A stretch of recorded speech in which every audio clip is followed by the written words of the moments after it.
Hey there, and welcome to episode 75 of the Complicated Kids podcast. I'm your host, Gabrielle Nicolay, speech therapist, toddler whisperer, parent coach, and I just wanted to pop in here and record a short solo episode in honor of 75, since it seems like a milestone. And since this episode is going to come out kind of at the beginning of the school year, we're going to talk about back to school anxiety.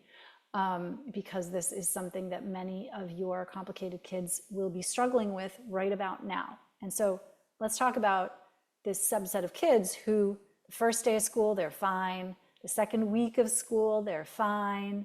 Third, fourth, fifth, things start to go downhill. Why is that?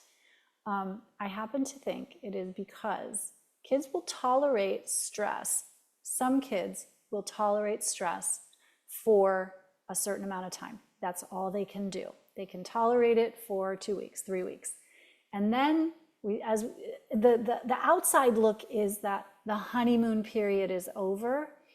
I don't think it ever was a honeymoon for the anxious kiddo.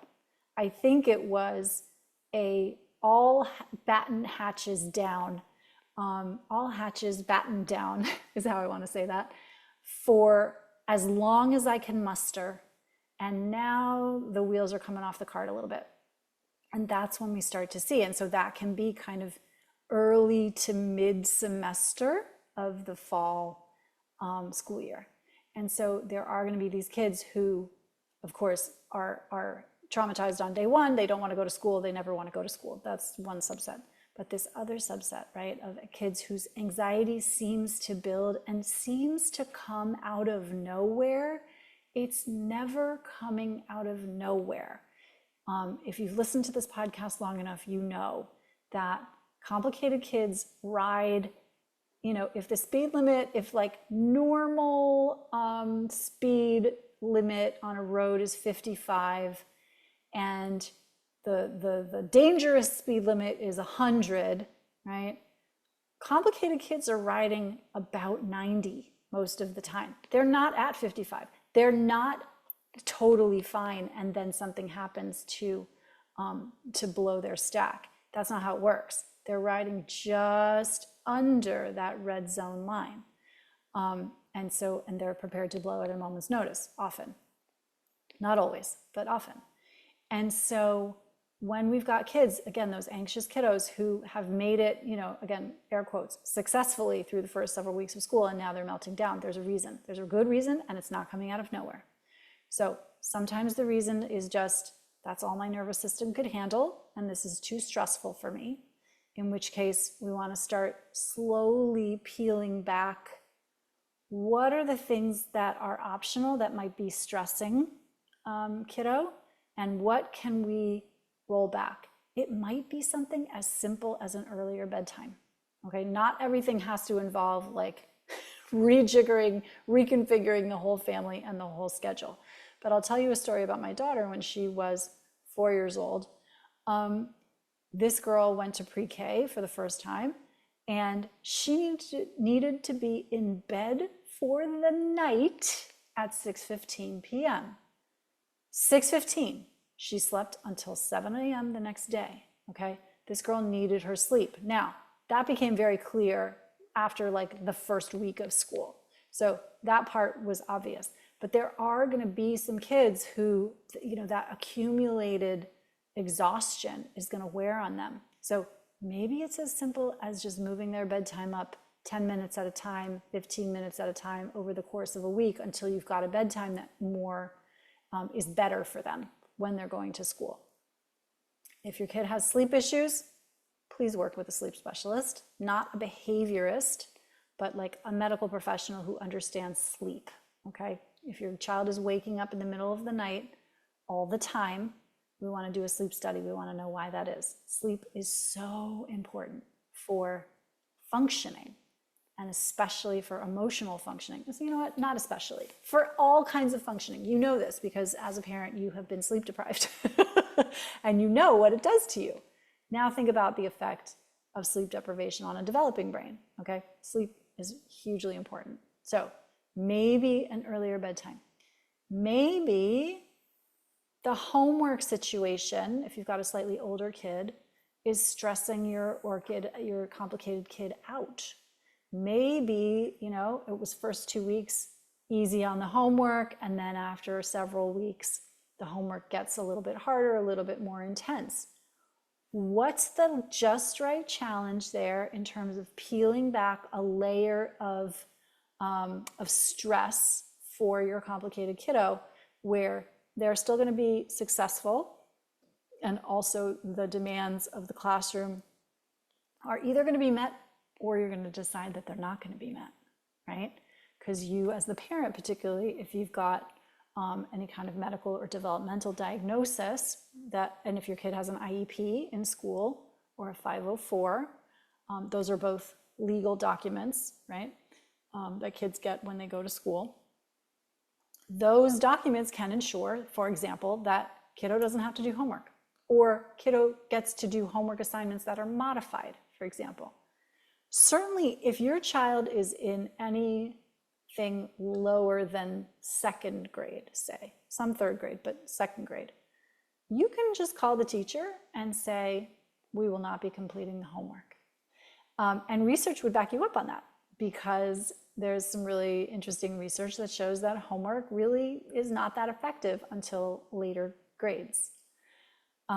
So you could do that. And you don't have to be mad about it. You just call and say, yeah, so the homework situation is not working for us. What can we do?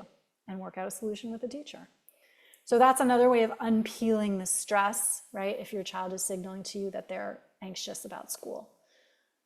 Another thing I would recommend doing is you look at their activity level and lists of activities that they're in. Are they in too many activities? Maybe they're not in enough activities. Maybe school is draining and they don't like enough of how they're spending their day, if that makes sense. So you might want to enroll them in something that they love so that they get to look forward to that. And that can have a regulating effect on the nervous system, right? All of what we're talking about here, anxiety, behaviors, things that kids say that are, unkind or not appropriate or whatever, all of that's coming from a nervous system that is out of whack, right? Dysregulation. And that is a real thing. It's a neurobiological phenomenon that your child is often not really in control of and is learning to control it. And so environment and scheduling and how we're handling certain moments of the day are certainly one of the pillars of how do we get this nervous system more regulated?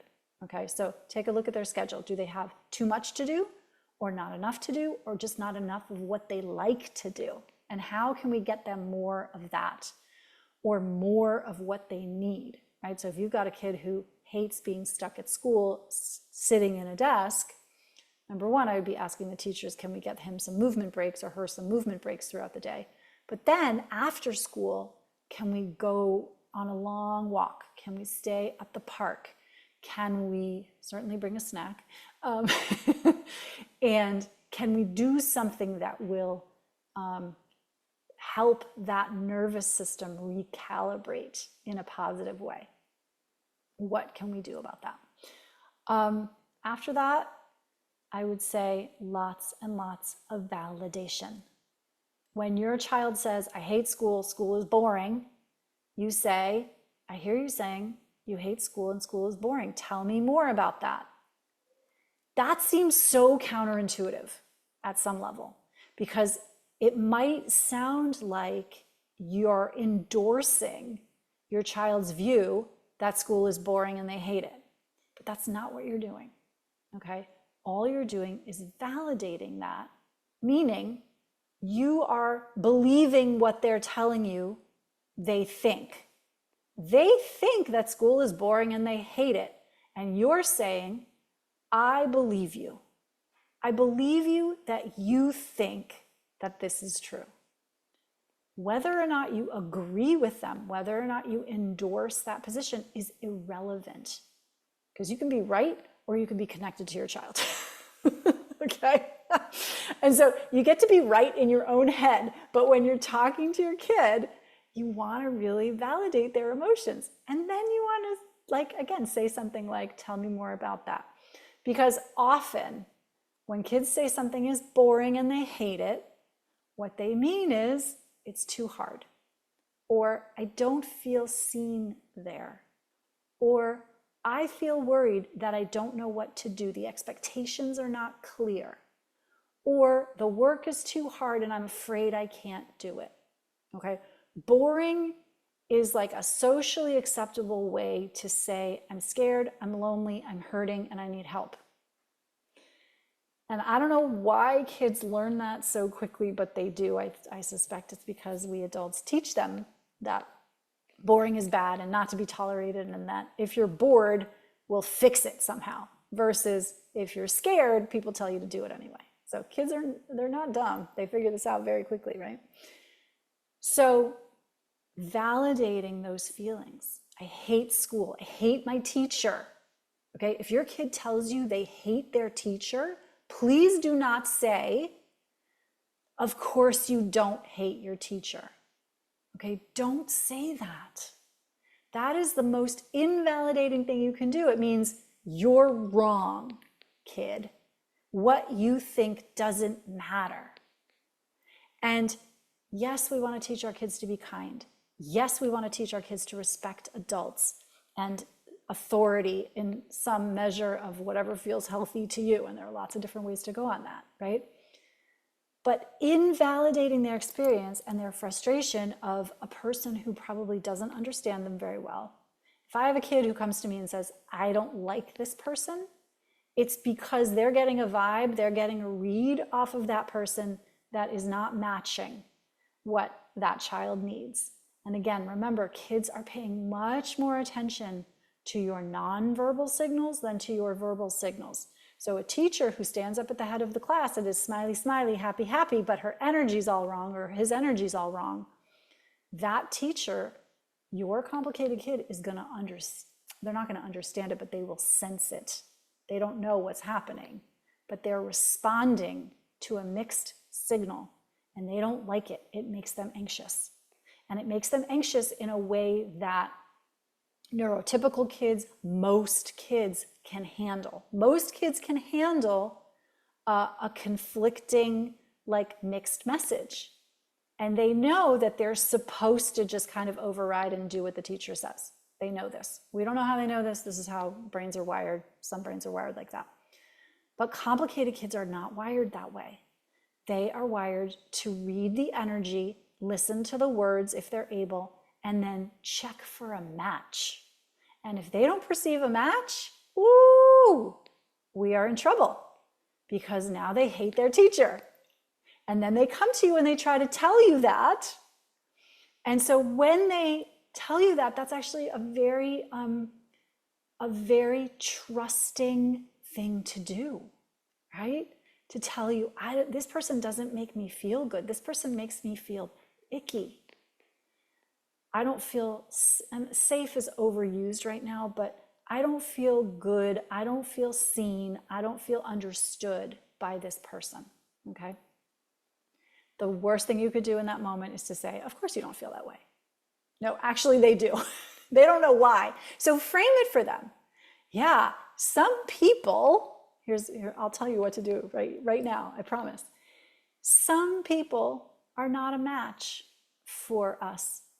I don't like everybody the same in my world, and I'm not expecting you to like everybody the same in your world. There are some people who just make us mad. That's just true. And that's okay. We still need to use kind words. We still need to respect and ask and be quiet if they're asking us to be quiet, whatever the thing is, right? Up to a certain point. And again, authority is something that we can all sort of navigate with our own compass. But so we can teach into validating the feeling, right? Acknowledging the feeling, and then teach into, yeah, that's expected. It's expected that we're not going to like everybody the same. It's okay that there are some people in the world that you don't like. We don't walk up to their faces and tell them. We try not to do that because that's hurtful and that hurts other people's feelings, okay? And listen, we've all done it, right? So that's the other piece of this is your child is going to make mistakes. They are learning. And so we're going to tolerate a wide range of attempts to get their own needs met in the world with other people, and particularly for anxious kiddos, that is sometimes going to look like behavior that's really off-putting. And so I think the challenge is to remember they're not giving you a hard time. They're not giving their teachers a hard time. They are having a hard time. So if you are several weeks into the school year and your kiddo is acting different from the beginning of the year, that's expected. Get to the bottom of it. See if you can find the clues. And if you need some help with that, you know where to find me. Go find a coach, go find a therapist, go find a trusted friend who will not minimize your concerns, and get some strategies in place to help your kiddo. And I've given you some here.